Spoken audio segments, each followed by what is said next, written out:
जिस दिन रहेंगे उनकी कुर्सी छीन जाएगी, चाहे वो मुख्यमंत्री हो या प्रधानमंत्री।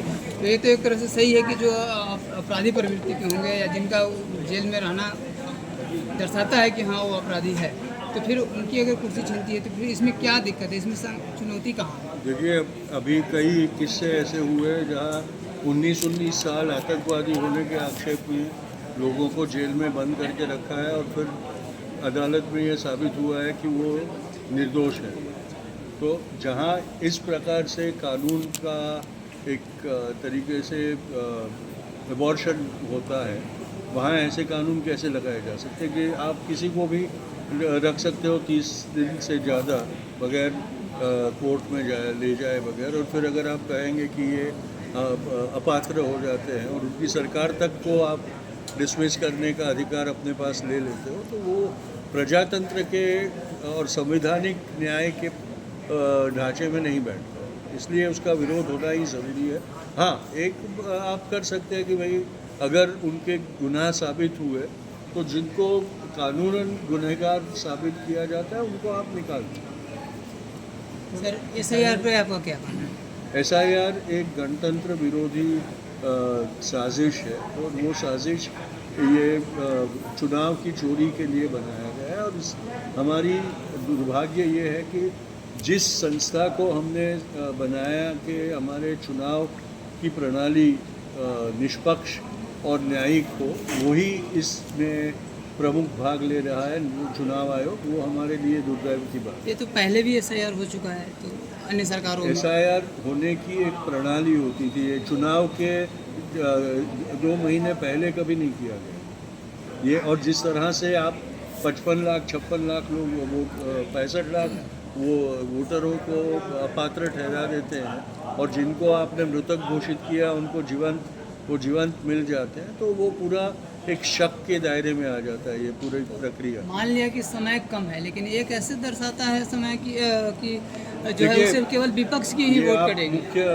प्रमुख न्यायाधीश को पूछेंगे तो अच्छा होगा, क्योंकि वो भी सहमत हुए कि इतने कम समय में आप कैसे ये कर सकते हैं। कम समय में लोगों को परेशानी तो जरूर है, लेकिन इसमें एक कहा है कि विपक्ष की ही केवल वोट कटेगी। लोकतंत्र में मताधिकार सर्वोपरि होता है।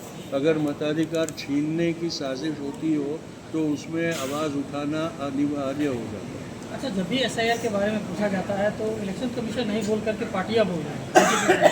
क्योंकि इलेक्शन कमीशन जवाब नहीं दे रहा है तो बोलना ही पड़ेगा ना, क्या कर सकते हैं हम।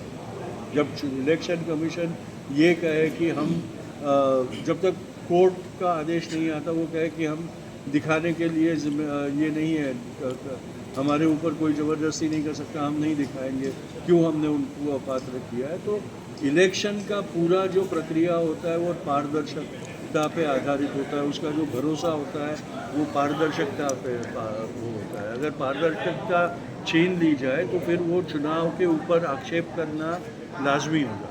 राहुल गांधी इस वक्त बिहार केंद्र सरकार लगातार मनमाने ढंग से फैसला ले रहे, लेकिन विपक्ष क्यों? क्योंकि अभी हमारी लोकशाही की जगह पर एक तरीके से ठोकशाही बन रही है और इसलिए केंद्र सरकार अपनी मनमानी करने के लिए आज़ाद बन गई है। आप देखिए पार्लियामेंट में भी जिस आसानी से विरोध पक्ष के 100 से ऊपर मेंबर ऑफ पार्लियामेंट्स को बरतरफ कर दिया जाता है या सस्पेंड कर दिया जाता है और फिर महत्वपूर्ण कानून उसी दरमियान पास कर दिए जाते हैं। वो दिखाते हैं कि किस कार्य प्रणाली से ये सरकार कार्यरत है। क्या लगता है कि इलेक्शन कमीशन अभी किसी दबाव में है? जिस इलेक्शन कमीशन को सरकार की मेहरबानी पर चुना गया हो वो तो पहले दिन से ही दबाव में होगा। राहुल गांधी इस समय बिहार में दौरे पे है। पूछने दीजिए, आपने बहुत पूछा। चुनाव आयोग बीजेपी का एजेंट बना हुआ है, जो उसका मुख्य चुनाव आयुक्त है, सब एक बीजेपी का एजेंट, RSS का एजेंट बना हुआ है। वो लोग बीजेपी को जिताने के लिए ये सब बिहार में कर रहा है और पूरे देश स्तर पर करें। तो क्या लगता है कि इस बार जो है EVM से चुनाव होना चाहिए या बैलेट पेपर से? देखिए, चुनाव के लिए तो लोग बैलेट पेपर की मांग कर रहे हैं, हम लोग भी मांग करेंगे। EVM में छेड़छाड़ की जा रही है और जिस तरह से वर्तमान सरकार नरेंद्र मोदी और उसके चुनाव आयोग, मुख्य चुनाव आयोग जो उसके एजेंट हैं, वोट चोरी करके लोकसभा चुनाव में 24 में नरेंद्र मोदी की सरकार को बनाया गया है। ये अब साबित हो चुका है। राहुल गांधी ने पार्लियामेंट में इस बात को अपना रखा है और साक्ष्य दिया है कि उन्होंने कुछ विधानसभाओं में, चुनिंदा विधानसभाओं में इसका इस्तेमाल किया और वोट बढ़ा के चुनाव जीता। क्या लगता है इसके पीछे की बहुत बड़ी क्या कुछ रणनीति लगती है क्या? रणनीति है बीजेपी की किसी भी कीमत पर सत्ता में बने रहना चाहती है। आरएसएस के एजेंडा इस देश में लागू करना चाहती है।